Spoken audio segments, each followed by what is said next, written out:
Mas. Ya. Kalau sesi lagi belum dilaksanakan,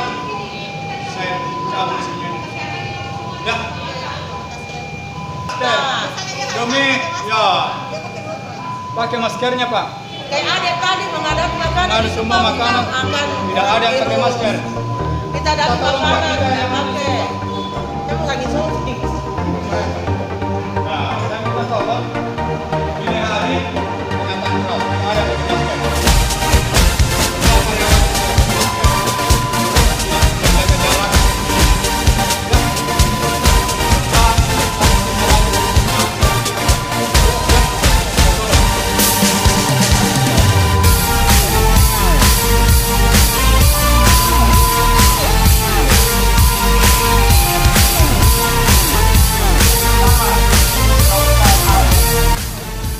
Assalamualaikum warahmatullahi wabarakatuh.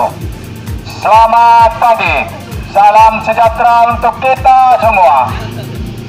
Disampaikan kepada seluruh warga Kota Makassar, terkhusus wilayah Kecamatan Panakukang, agar bekerja sama dan berpartisipasi dalam menekan laju penyebaran pertumbuhan COVID-19 dengan mematuhi protokol kesehatan dalam setiap kegiatan.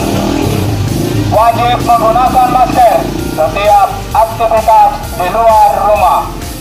Tetap menjaga jarak minimal 1 meter dengan yang lainnya. Menjaga kebersihan diri dan selalu mencuci tangan dengan sabun atau di tempat air yang mengalir demi kesehatan dan keamanan kita bersama. Menjaga kebersihan lingkungan, tempat tinggal atau tempat aktivitas. Tetap tinggal di rumah, kecuali ada keperluan lain atau mendesak. Mari kita sama-sama memutus mata rantai penyebaran COVID-19. Terima kasih.